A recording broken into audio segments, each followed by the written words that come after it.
Media की आवाज मैं रुचि एक बार फिर हाजिर हूं बड़ी खबर के साथ।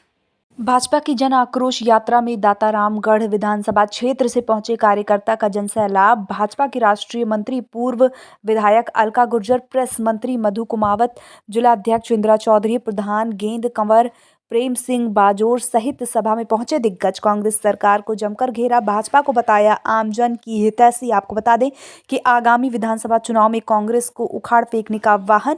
भारत को जोड़ने वाले राजस्थान में पहले कांग्रेस की तो जोड़ो, अलका गुर्जर ने कहा है। कांग्रेस ने 6 बार चुनाव हारा है। देश की आजादी के बाद पहला चुनाव यहाँ से भारू सिंह जी शेखावत ने 1952 में यहाँ से पहला चुनाव जनसंघ के रूप में जीता। उसके बाद में 1957 में, उसके बाद में 1967 में, उसके बाद 1977 में और उसके बाद में 1990 में यहाँ से एस चौटाला चुनाव जीता। उसके बाद में 2008 में भी यहाँ से कांग्रेस चुनाव हारा है। कुल मिलाकर के अब तक के चुनाव में 6 बार यहाँ से चुनाव हार चुकी है। और सब हाथ खड़ा करके यहाँ से आज वादा करो कि आने वाले 2023 के चुनाव में यहाँ से कांग्रेस की विदाई तय है। आप सब लोग पधारे। जनाक्रोश रैली का आपने सफल बनाया। गज अंगुल अष्ट प्रमाण, खेती पर सुल्तान है मत चूके चौहान। इस बार 2023 में सारी कमियां हम पूरी करेंगे, हम लोग मेहनत करेंगे। इस संकल्प के साथ हम लोग यहाँ से विदा होंगे। आप सब इतने लंबे समय से यहाँ बैठे, हमें इतना स्नेह दिया, इतना सम्मान दिया, सारी बातें सुनी। मैं पुनः आप सबका हार्दिक अभिवादन और अभिनंदन करती हूँ।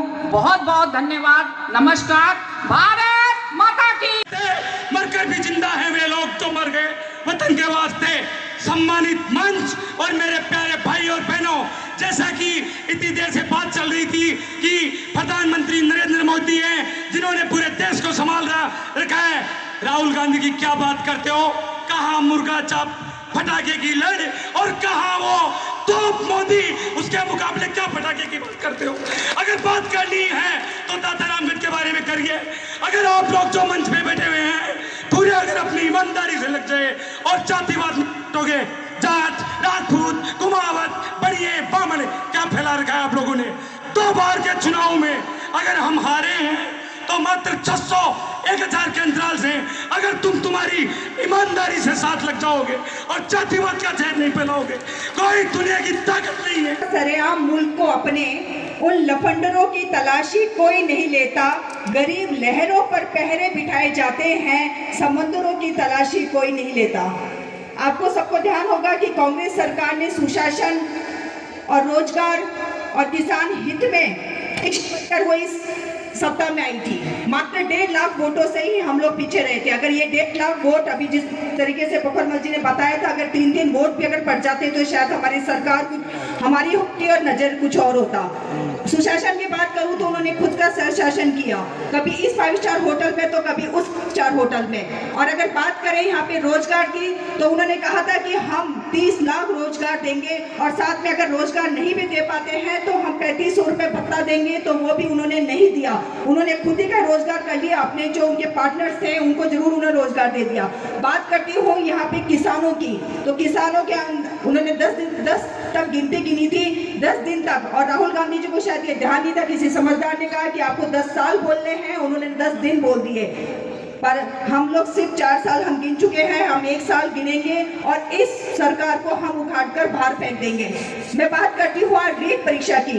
इस तरीके से एक उत्कर्ष मनाया गया था, एक उत्सव मनाया गया था, गांव-गांव, गली-गली, जहां पर भी युवा गए थे परीक्षा देने के लिए, उनको भोजन दिया गया, उनको पानी पिलाया गया, उनको रहने की व्यवस्था कराई गई थी। आप लोगों में से भी कई लोगों ने कराई थी, सब लोगों ने व्यवस्था कराई। हमें भी लग रहा था कि अब की बार 17 लाख बच्चों को रोजगार मिल जाएगा, पर दूसरे दिन तीसरे दिन पता चलता है कि पेपर लीक हो गया। जहाँ पे सरकार लीक होती है, पेपर भी वही लीक होता है। और मैंने ये भी देखा कि किस तरीके से हमारी बेटियों के मंगलसूत्र बाहर छोड़े गए। और आपको पता होगा कि देश के अंदर अगर राजस्थान में सबसे ज्यादा बेरोजगारी है तो वो राजस्थान में 26% बेरोजगारी है। ये मैं नहीं कह रही हूँ, ये आला कमान कह रहे हैं और ये रिपोर्ट बता रही है। आज मैं महिलाओं की बात करूं तो बलात्कार का स्तर जो है, महिला शोषण का स्तर है, वो 1,60,000 से भी ऊपर बढ़ चुका है।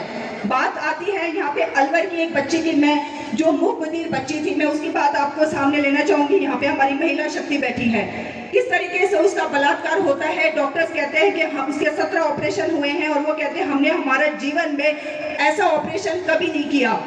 और थोड़े दिन बाद दूसरे दिन ही वो बोलते हैं कि जब उनके पास फोन आता है, प्रेशर आता है, तो वो बोलते हैं कि ये मात्र एक एक्सीडेंट था। मुझे शर्म आती है खुद के ऊपर भी कि किस तरीके से एक मुखबधिर बच्ची जो बेचारी बोल नहीं सकती, सुन नहीं सकती। फिलहाल के लिए बस इतना ही। ऐसी ही और तमाम खबर के लिए बने रहिए हमारे साथ और देखते रहिए इंडिया की आवाज। और हाँ, चैनल को लाइक, सब्सक्राइब और शेयर करना ना भूलें।